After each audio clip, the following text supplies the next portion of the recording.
10th class chapter 3 करते पे हाँ pair of linear equations in 2 variables.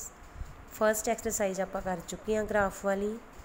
हुण सैकेंड एक्सरसाइज की आ कि ये आप ये वेखना आ कि सल्यूशन जिहड़े आ ग्राफ दे, ठीक है, लीनियर इक्वेशनस के किन्नी तरह के सल्यूशन अपने को होंदे आ। वेखो अपने को लीनियर इक्वेशन आप जनरल फॉर्म दे विच की लई ही आप लई ही a1x plus b1y plus c1 equal to 0 तो दूसरी लई ही equation a2x plus b2y plus c2 equals to 0।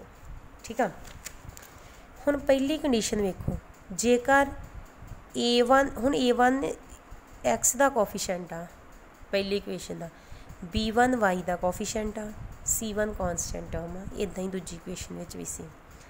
जेकर a1 over a2 is not equal to b1 over b2 होवे, a1 over a2 is not equals to b1 over b2 होवे, then ਜਿਹੜੀਆਂ graph ਦੀਆਂ lines ਆ ਉਹ ਕੀ ਹੋਣਗੀਆਂ intersecting lines. वेखो जिदा मान लो आ ग्राफ बनाया, ठीक है, इधर एक्स एक्सिस, इधर एक्स नैगेटिव, इधर वाई पॉजिटिव, इधर y negative, x positive x negative, y positive y negative. मान लो मैं दो इक्वेशनस बनाई, उन्होंने सल्यूशन आ गए, आ ग्राफ आ गया। सपोज करो आ पॉइंट ते लाइनां इंटरसैक्ट करदियां पईयां, ठीक है। जदों दो इक्वेशनस किसी एक पर्टिकुलर पॉइंट ते इंटरसैक्ट करन, ठीक है, तो किहड़ा सल्यूशन हुंदा आ? Unique solution. ठीक है, जदों a1 over a2 is not equal to b1 over b2 होवे, दैन ग्राफ दियां लाइनस की होणगियां इंटरसैक्टिंग लाइनस। पहली कंडीशन ये याद करना है। दूजी कंडीशन सल्यूशन की होगा यूनीक, यूनीक का मतलब एक ही सल्यूशन होगा। तो थर्ड चीज़ आ गई बेटा consistent, consistent pair of equations. ये तीन चीज़ां तुसीं लर्न करनियां आ। की लर्न करनियां आ? जदों a1 over a2 is not equal to b1 over b2 होवे, दैन सल्यूशन किहड़ा हुंदा आ? Unique solution. ग्राफ दे विच किहड़ा सल्यूशन हुंदा आ? इंटरसैक्टिंग लाइनस। ते तीजी चीज़ किहड़ा सल्यूशन हुंदा आ? Consistent pair of solutions. Clear? इहदा सैकेंड पार्ट वेखो, अगर a1 over a2 equal to b1 over b2 equals to c1 over c2, तिन्ने चीज़ां इक्वल होन, a1 over a2 equal to b1 over b2 equal to c1 over c2, then graph दे विच की हुंदा आ? Coincident lines. कोइंसीडेंट लाइनस का मतलब बेटा की हुंदा आ? ग्राफ अपने को आहो ही हुंदा है ना। ये चंगे तरीके नाल इदां ही बना लेना है, मतलब पहली इक्वेशन भी इसे लाइन ते आ गई, दूजी इक्वेशन भी इसे लाइन ते आ गई, सेम लाइन ते दोवें सल्यूशन होन, सेम लाइन ते दोवें सल्यूशन होन, उन्हें की बोलते आ? Coincident lines. सल्यूशन किहड़ा हुंदा आ? Infinitely many सल्यूशनस। इन्हां इक्वेशनस दे बहुत ज़्यादा सल्यूशन होंगे। इनफाइनाइटली मतलब बहुत ज़्यादा। तीजा कंजिस्टेंट आ के इनकंजिस्टेंट आ, ये भी किया कंजिस्टेंट, ये भी किया कंजिस्टेंट पेयर ऑफ इक्वेशंस। याद रह जाएगा। अगे थर्ड चीज़, अगर a1 ओवर a2 किहदे इक्वल होवे? b1 over b2 not equal to c1 over c2, then graph की होगा? Parallel lines. ग्राफ किहड़ा होगा? Parallel lines. मतलब a1 over a2 not equal to A1 over A2 equals to B1 over B2 not equals to C1 over C2, then graph इदा का बनूगा x dash y dash इदा का graph बनूगा। This one parallel लाइनां की होणगियां पैरलल। जदों ग्राफ दे विच लाइनस पैरलल होणगियां दैन किहड़ा सल्यूशन आएगा? एक तो लाइनां पैरलल, दूजा नो सल्यूशन। किहड़ा सल्यूशन आऊगा बेटा? No solution. उन्हां लाइनस का कोई भी सल्यूशन नहीं हुंदा। Third one इनकंजिस्टेंट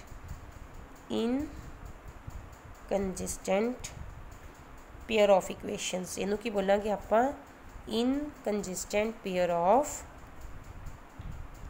equations. Inconsistent pair of equations जदों A1 over A2 equals to B1 over B2 not equals to C1 over C2 होवे, दैन ग्राफ दे विच लाइनस की हुंदियां आ पैरलल, सल्यूशन की हुंदा आ नो सल्यूशन, ते इनकंजिस्टेंट पेयर ऑफ इक्वेशनस हुंदियां आ। इन्हां नूं तिन्नां नूं चंगे तरीके नाल लर्न कर लो। ये पेपर दे विच 1 नंबर का सम आउंदा जे, जिहड़ी अग्गों तुहानूं मैं हुणे सम करवाउण लगी हाँ कि क्वेश्चन आउंदा हुंदा कि दसो किहड़ा सल्यूशन आ, यूनीक आ जां किहड़ा लिखाया मैं इनफाइनाइटली मैनी सल्यूशन आ जां नो सल्यूशन आ। ठीक आ, जां ग्राफ पेपर च आ जांदा ग्राफ बनाओ तो पूरा ग्राफ बनाउण तो बाद दसो कि थल्ले किहड़ा सल्यूशन आ। सल्यूशन का मतलब किहड़ा? कंजिस्टेंट लाइनस आ, इंटरसैक्टिंग लाइनस आ कि पैरलल लाइनस आ, जां कंजिस्टेंट है इनकंजिस्टेंट आ, कुछ भी पूछ सकदा। इस करके आ पूरा जिहड़ा तुहानूं मैं आ दे दिता आ ग्राफ आ, ये सारा चंगी तरह तिन्ने रिजल्ट चंगे तरीके नाल लर्न कर लो। ठीक है, ये पता होना चाहिए कि किहदे नाल किहड़ी चीज़ आ रही है। इहदा बेटा बुक ते भी बनिया जे टेबल 3.4। ठीक है, वो तो मगरों आ 3 पॉइंट उत्ते भी दिते आ ते आ भी इधर दिते आ। ये मैं सारे नूं इक्को पेज के उपर तुहानूं समझा दिता है। ये चंगे तरीके नाल लर्न करना सारिਆਂ ने। अगे आओ सम, पहला पार्ट सम मैं करवानी आ, पहला इहदा दूजा सम ते आओ जिहड़ा मैं हुणे ही तुहानूं समझा के हटी हां। दूजा सम वेखो, दूजा सम की कह रहा?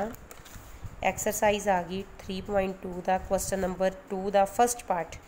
ऑन कंपेयरिंग दी रेशियोज़ कहता A1 over A2 आ रेशियोज़ कंपेयर करके फाइंड करो कि lines intersecting at a point आ, पैरलल आ कि को इंसीडेंट आ।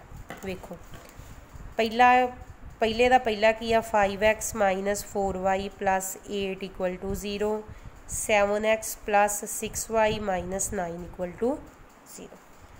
पहला स्टैप ये लिखना आ compare with A1x plus B1y plus C1 equal to 0 तो A2x plus B2y plus C2 equal to 0। लग गया पता?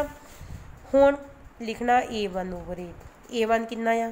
x का कोफिशेंट 5, नाल x नहीं लिखना, कला कोफिशेंट लिखना है ओवर 7। ठीक है जी।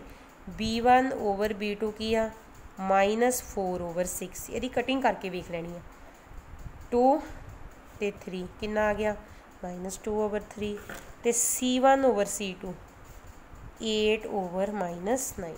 इतों तक समझ आ गई सारे? हाँ जी। 5 over 7 is not equal to -2 over 3। पहले दो नहीं ना इक्वल है, जो पहले दो ही नहीं इक्वल तो तीजा लैन की लोड़ ही नहीं पैनी। यदा मतलब A1 over A2 is not equal to B1 over B2। A1 over A2 is not equals to B1 over B2। तो मैं तुहानूं हुणे की कराया, जदों A1 over A2 not equal to B1 over B2 होवे ते इंटरसैक्टिंग लाइनस हुंदियां ने। इंटरसैक्टिंग लाइनस हुंदियां ना, तो फिर की लिखोगे? लिखना की आ, इत्थों शुरू करना statement which the pairs of linear equations. इत्थों the pairs of linear equations की आऊगा इंटरसेक्ट एट ए पॉइंट। वेखो मैं अपने को कुछ नहीं लिखा, बुक तो ही लिख दिता। कित्थे गया the pairs of linear equations intersect at a point.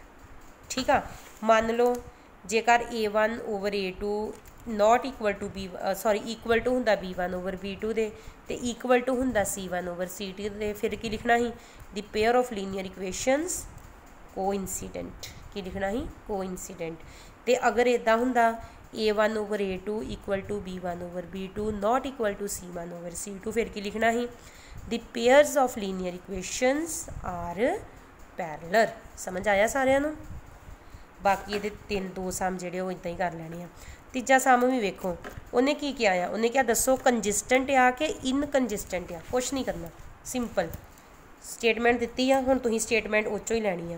Statement नूं पहला इक्वल टू तो इस पासे लै आउणा आ। जिद्दां वेखो 3x + 2y इक्वल टू 5 लिखिया ना उन्हें, इनू की लिखोगे? चलो मैं कर ही देनी आ। जिद्दां थर्ड दा फस्ट आ 3x + 2y इक्वल टू 5 दिता ना, इनू की दिते दूजी इक्वेशन दी है 2x - 3y इक्वल टू 7। पहले इनू इदा लिखना है 3x + 2y, 5 इधर प्लस का, इधर जाके कादा हो गया माइनस का, तो 2x - 3y 7 इधर प्लस का, इधर जाके कादा हो गया माइनस का। पहला इदा इक्वेशन बना ली। फिर बेटा same compare with A1 B1 CY सारा लिख लिया, सारा कुछ इत्थों तक कर लिया। कंजिस्टेंट, हुण कंजिस्टेंट किहड़े केसिस विच कर लोगे ना, अगे इक्वेशनां बन गई सेम इहदे वांगू, कंपेयर कर लेना या फिर A1 over A2 B1 over B2 C1 over C2। अगर फिर इधर वेखो जेकर A1 over A2 not equal to B1 over B2 दे आ ते कंजिस्टेंट आ, ते जेकर A1 over B2 equal to B1 over B2 equal to C1 over C2 आ तां भी कंजिस्टेंट आ, ते जेकर A1 over A2 equal to B1 over B2 not equal to C1 over C2 आ ते की आ इनकंजिस्टेंट पेयर ऑफ सॉल्यूशंस। हो जाएगा थर्ड पार्ट भी। Fourth, which of the following pair of linear equations are consistent या inconsistent. चौथा भी वेखो कहता दसो किहड़े कंजिस्टेंट आ ते किहड़े इनकंजिस्टेंट आ। सेम इहदे वांगू शुरू करना आ, इत्थों तक करके जे तो कंजिस्टेंट आ तो लिख देना कंजिस्टेंट आ, जे नहीं कंजिस्टेंट तो की लिख देना आ इनकंजिस्टेंट। नाल उन्हें एक चीज़ ऐड करती है इफ कंजिस्टेंट, कहता जेकर कंजिस्टेंट है तो ग्राफ बनाओ। कल ग्राफ बनाने सिखाए हैं ना दो इक्वेशनस ने, कहता जेकर कंजिस्टेंट आ तो की बना दो ग्राफ बना दो, बन जाएंगे ग्राफ। बोलो बेटा, हाँ जी बन जाएंगे ना। हाँ कहता जेकर कंजिस्टेंट आ तो ये की बनाओ ग्राफ। कल ग्राफ तुहानूं मैं बनवा चुकी हाँ सारे ऑलरेडी, जा सिखा चुकी हाँ। उदा ही एज इट इज़ तुसीं जिहड़ा ग्राफ आ उन्होंने बना देना है। अगे आ गया अपने कोल क्वेश्चन नंबर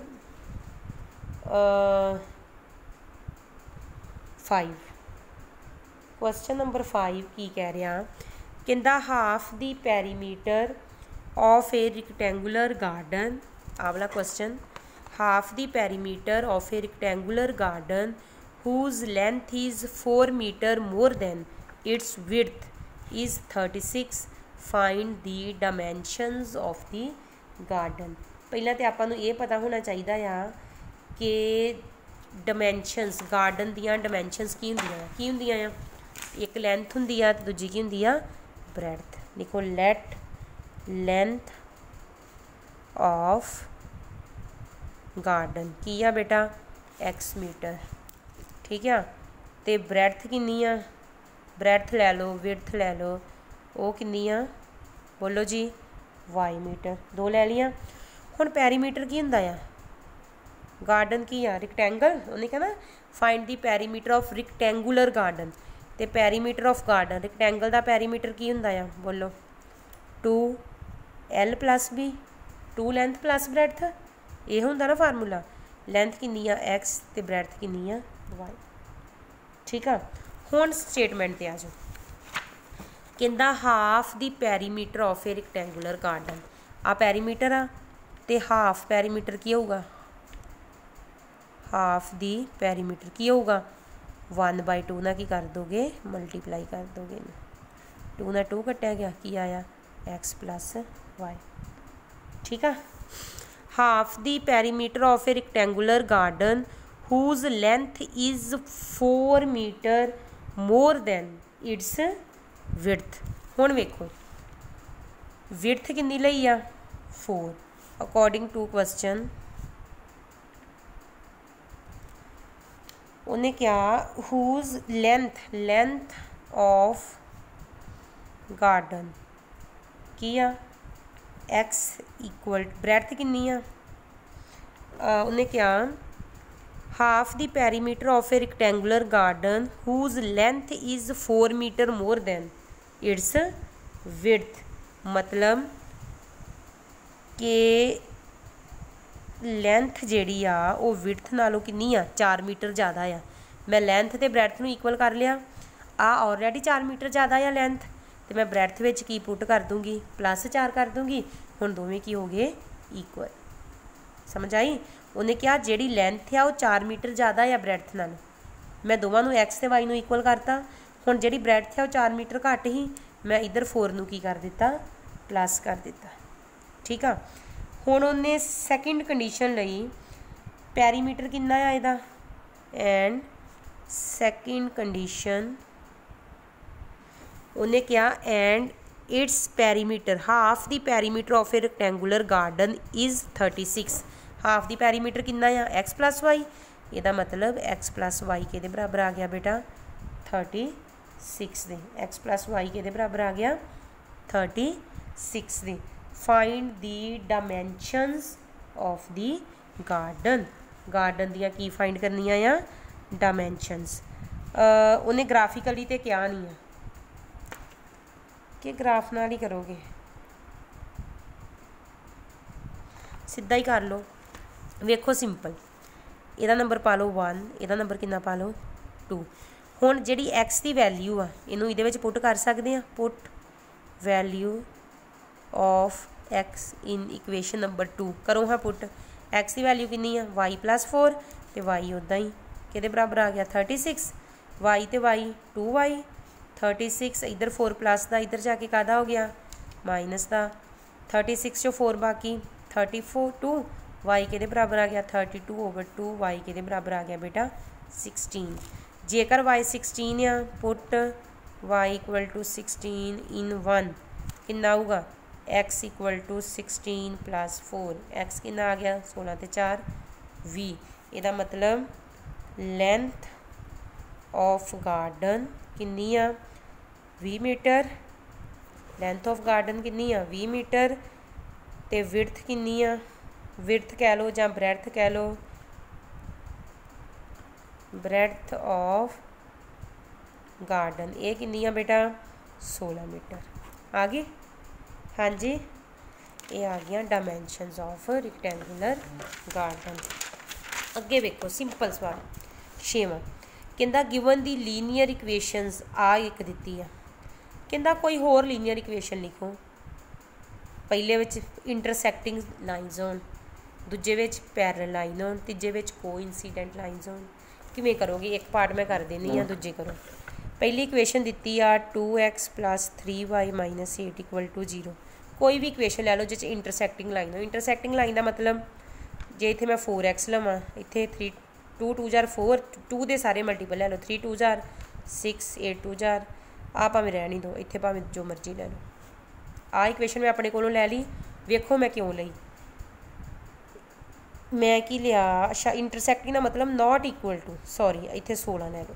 इंटरसैक्टिंग का मतलब नॉट इक्वल टू मैं कोई भी लै ली 2/4 is not equal to 3/16 cutting कर दो 1/2 is not equal to 3/16 a1/a2 is not equal to b1/b2। Intersecting lines आ गई बेटा। हाँ जी इदा ही पैरल लाइन्स विच की हुंदा आ a1/a2 equal to b1/b2 not equal to c1/c2 तो कोइंसीडेंट विच तिन्ने इक्वल होनी चाहिए हो जाएगा। अगे 7वां sum draw the graph of linear equation बना लिया ग्राफ दोवां इक्वेशनस का जिद्दां मैं कल करवाया तुहानूं ग्राफ इन्हां दोवां इक्वेशनस का करा लेना है। कहता determine the coordinate of the vertices of the triangle formed by these lines and the x axis and shade the rectangular region. वेखो मैं सीधा ही दसन लगी हाँ सम तुसीं आपे कर लेना। 7वां सवाल मान लो तुसीं आ एक्स एक्सिस आ एक्स डैश आ वाई आ ते आ की आ वाई डैश। ठीक है,